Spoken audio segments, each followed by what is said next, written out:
World top rankings ఉన్న యూనివర్సిటీస్లో ఎలాంటి IELTS రాయకుండా ఫ్రీ ఎడ్యుకేషన్ అండ్ స్కాలర్షిప్ అందుకోవాలంటే కాంటాక్ట్ విదేశ్ కన్సల్ట్స్. అయితే గురువుగారు చంద్రగ్రహణం సూర్యగ్రహణం అంటుంటారు కదా.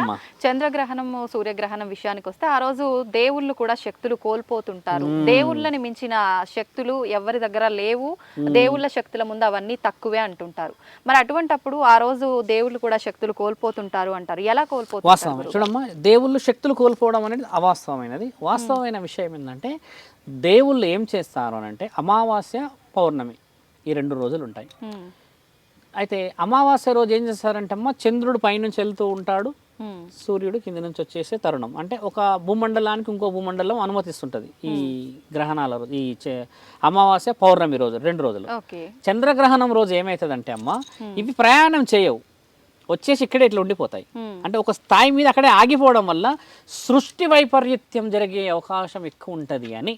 సూర్యుడు చంద్రుడు సృష్టిలో చాలా ముఖ్యమైన అస్త్రాలు మనకి. వాళ్ళ లేకపోతే ఈ వెలుగు కానీ ఇంకేదైనా నడవవు. వాళ్ళిద్దరూ ఆ సమయానికి ఆపినప్పుడు ఏమవుతుందంటే, బాగా గమనించాల్సిన ప్రశ్న ఏంటంటే, ఈ సూర్యుడు చంద్రుడు నడుస్తుంటేనే ఇన్ని చెడు కార్యక్రమాలు అధర్మంగా జరుగుతున్నాయి కదా. అలాంటిది వాళ్ళిద్దరు ఆగిపోతే ఎన్ని జరగవచ్చు అధర్మ కార్యక్రమాలు? బాగా గుర్తుపెట్టుకోండి. అంటే వాళ్ళిద్దరు సృష్టికి చాలా చాలా శక్తివంతులు కాబట్టి ఆ సూర్యుడు చంద్రుడు ఆగిపోయినప్పుడు దుష్టుడికి శక్తి ఎక్కువ వస్తుంది.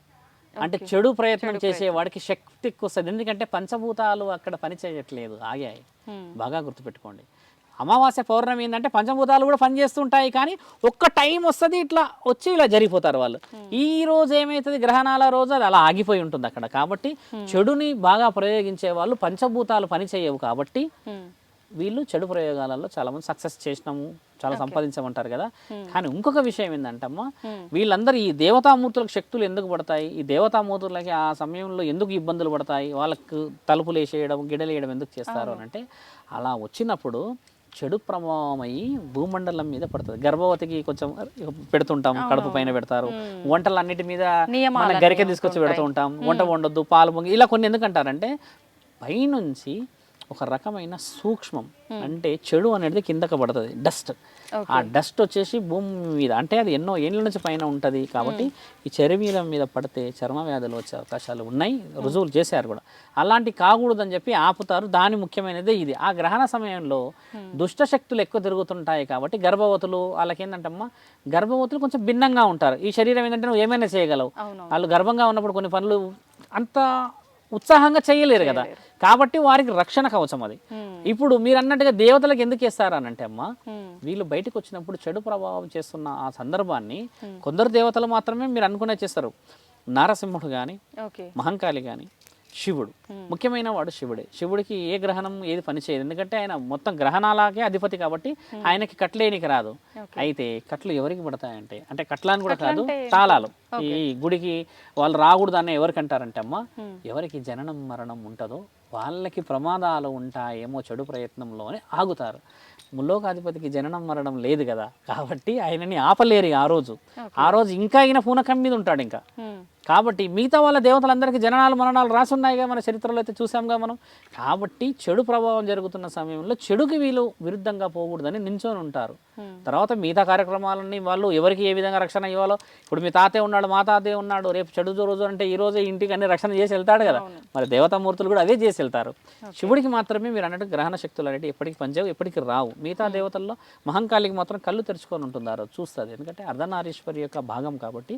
అమ్మ శక్తి ఏంటంటే ఏమి జరుగుతుందో వాటిని ఆవిడ చూసుకునే ఆ శక్తి కళ్ళు తెరిచే ఉంటాయి. ఎప్పుడైనా చూడండి, మహంకాళి పెద్దగా కళ్ళు తెరిచే ఉంటాయి. ఎప్పుడైనా చెడుని చాలా ఈజీగా చూస్తుంది. ఒక్కసారి పరమాత్ముడు అనుమతి ఇచ్చాడు అని అంటే ఆమె అవతల వ్యక్తిని ధ్వంసం చేయడం అనేది క్షణాల్లో జరిగిపోయే పని. అది మానవుల్లోకి తెలియాల్సింది ఏంటంటే, చెడు జరిగే క్షణం అది కాదు, ఆ రోజు మంచి కూడా జరుగుతుంది. ఎందుకంటే శివుడిని కొలిసే ఏకైక ప్రత్యేకమైన రోజు ఏదంటే గ్రహణం రోజే. మిగతా దేవతలు ఎవరికి కూడా పూజలు అందని రోజు డైరెక్ట్గా శివుడే ఉంటాడు కదా పూజ. గ్రహణ సమయంలో కూడా పూజ ఖచ్చితంగా చేస్తారు. శివుడికి గ్రహణ సమయంలో ఓపెన్ గా పెట్టి పూజలు చేస్తారు కదా, ఎన్నో గుళ్ళు ఉన్నాయి అలాంటివి. మేమైతే ఆ రోజు తండ్రికి ఎన్నో మీరు అన్నట్టుగానే గంగని నెత్తి మీద పెట్టుకున్న వాడికి అన్ని విధాల అభిషేకాలు చేస్తారు. ఎందుకంటే ఆ రోజు స్పెషల్ డే. ఎందుకంటే ముల్లోకాధిపతి మాత్రమే వినగలడు. ఓకే. ఆ విషయాలు మిగతా దేవతలందరూ వినలేరు అన్నది అఘోరాలకి కానీ ఒక సాధువులకి కానీ ఒక స్వాములకు కానీ ప్రత్యేకమైన రోజు అది. పూజలు పురస్కారాలు చెడు వారికి ఎలా సహకరిస్తాయమ్మా, ఓకే. భక్తిలో ఉన్న వారికి కూడా పరమాత్ముడు అలాగే సహకరిస్తాడు. ఆయన నమ్ముకున్న వాడిని అయితే ఎప్పుడు వద్దు చేయడు కదా. అవును. ముసలివాడి రూపంలోనే కనబడతాడు అని అంటూ ఉంటారు చాలామంది. మరి ఆయన పక్కన ఉన్నాడని అర్థం కదా. ముల్లోకాధిపతి కట్లు, మీరు అన్నట్టు కట్లు అనేది ఏంటంటే బంధన, కట్టు ఓకే. బంధన ఏనికి రాదు అంటున్నాను. అయితే గురుగారు ఈ మాసంలో కూడా మనకు 25వ తారీఖు చంద్రగ్రహణం ఏర్పడుతుంది అంటున్నారు కదా, ఏ సమయం నుంచి ఏ సమయం వరకు చూడండి, ఒక మనకి నేను గ్రహణం అన్నారు కాబట్టి సమయం చెప్పడం ఒక విధంగా అధర్మ వాక్యం. ఎందుకంటే ఓకే. ఆ సమయం చెప్పేసరికి ఆ సమయానికి మన వాళ్ళు అలర్ట్ అయి ఉంటారు, మిగతా సమయంలో కొంచెం ఉంటారు. కాబట్టి గ్రహణ సమయం అనేది ఏ సమయం వచ్చినా కూడా చేయాల్సిన ముఖ్యమైన కార్యక్రమం, ఒక స్త్రీలైనా చిన్న చిన్న ఇంట్లో పిల్లలు ఉన్నా ఎవరున్నా కూడా బయట అడుగు పెట్టి నెగిటివ్ థాట్స్తో కూర్చోకూడదు. అంటే ఒక చెడు చేసే వ్యక్తి ఎలా ఉంటాడంటే అమ్మా, మన ఈ శరీరం ఉంది కదమ్మా, కొంతమందికి ఉట్టిగా ఏదైనా దిష్టి నిమ్మకాయలు కానీ ఇంకేదన్నా మిరపకాయలు అలాంటి ఇలాంటి పెట్టినామన్నా కూడా కడుపున వస్తుంది, తలనొస్తుంది అని అంటారు దాటితే. ఇలాంటి కొంచెం అల్పంగా ఉండే శరీరాలు, అంటే శక్తి కొంచెం వీక్నెస్ ఉన్న శరీరాలు ఎవరైతే ఉంటారమ్మా, అలాంటి వాళ్ళకి ఇబ్బంది అయ్యే అవకాశం ఎక్కువ ఉంటుంది. ఇక్కడ నిజంగా బలంగా ఉండి భక్తిలో ఉన్న వాడికి ఎవరు ఏం చేయనికి రాదు. అలాంటి వాళ్ళు కొంచెం మాకు భయం లోపట ఉన్నది అనుకున్న వాళ్ళు రుద్రాక్ష తీసుకొని శివనామస్మరణం చేసుకోవడమా, కులదైవాన్ని స్మరించుకోవడమా, లేకపోతే ఇలవెలుపులను స్మరించుకోవడమా, ఇది ఏది కుదరదు నాకు అన్న సమక్షంలో దైవానికి సంబంధించింది ఏదైనా పెట్టుకొని కూర్చొని ఉండడం మంచిది. లేదు మనం ఎంత చెప్పినా కూడా ఎవరు చూడాల్సిన వాళ్ళు చిరంజీవి సినిమాలు చూస్తారనుకోండి, అది వేరే విషయం. కానీ దైవానికి సంబంధించిన విషయాలు చేసుకుంటే గ్రహణం రోజు పరమాత్ముడే సాక్షాత్తుగా వింటాడు. కాబట్టి మన మనస్సుని మనం గెలుచుకునే తరుణం ఏ సందర్భానైనా పరమాత్ముడు స్వీకరిస్తాడు. ఇప్పుడు గ్రహణం రోజు ఇదే మనం వేరే వారి విషయాలు అడిగితే ఏమంటారంటే పాలు పొంగించకూడదు, తర్వాత అన్నం ఇలా చేయకూడదు అంటారు. మీకు ఇంతకుముందుకు ఏం చెప్పంటే కొన్ని గ్రహశకలాలు పైనుంచి పడుతుంటాయి చెడు, కాబట్టి వాటిపై పడితే మన చర్మ వ్యాధులే వచ్చిన సందర్భాలు ఇంట్లో ఉన్న వస్తువుల పైన పడితే అవన్నీ చెడు అవుతాయని అంటారు కదా. ఇల్లు ఎందుకు కడుగుతారు మరి? ఇప్పుడు చంద్రగ్రహణం రోజు నీకేం నష్టమే జరగలేదు, మరి ఇల్లంతా ఎందుకు కడగాలి? కడగకూడదు కదా, ఎందుకంటే పైనుంచి ఒకటి పడుతున్నది అనేది నీకు తెలియదు, కానీ అంతరాత్మకైతే తెలుసు కదా. అందుకని శరీర శుద్ధి ఏదైతే చేసుకోవాలి అనుకున్నది గ్రహణం తర్వాత చేసుకుంటే ఏంటంటే ఆ చెడు ప్రభావం లోను కాకుండా ఉన్న ఈ శరీరం కాపాడుతాం. దైవనామస్మరణమే ఎందుకు చేయాలి? ఒక బాగా గుర్తుపెట్టుకోండి, గ్రహణం రోజు గ్రహణం అనగానే భయం వచ్చేసింది అందరికీ.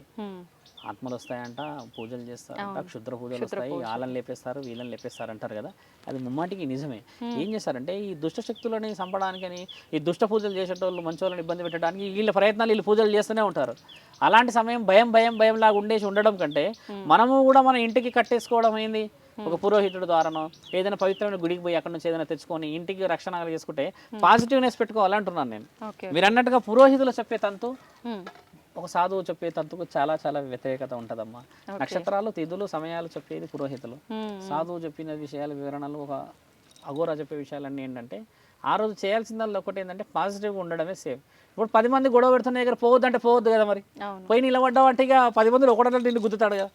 నేను అనేది అంటే వీళ్ళు ఏంటంటే 10 మందిలో మంచోడి దగ్గర నిలబడాలని నేను చెప్తలేను. వాడు మనోడే మనల్ని కొట్టడానికి కాదు, మనోడు వేరేని కొట్టేటప్పుడు కూడా గుద్దొచ్చు మనల్ని. కాబట్టి ఏంటంటే పౌర్ణమి అమావాస్యలు ఏది నక్షత్ర తిథులలో నీ అంతఃకరణ శుద్ధితో మనసుని గెలిచినప్పుడు ఏ 10 మందిలో కూర్చున్నా కూడా పరమాత్ముడి ఆజ్ఞతోనే జరుగుతాయి అన్ని పనులు. అది ముఖ్యమైన విషయాలు తల్లి. మీ ద్వారా చాలా మంచి విషయాలు తెలుసుకున్నాం. ధన్యవాదాలు. ధర్మో రక్షతి రక్షత. ఉంటామమ్మా.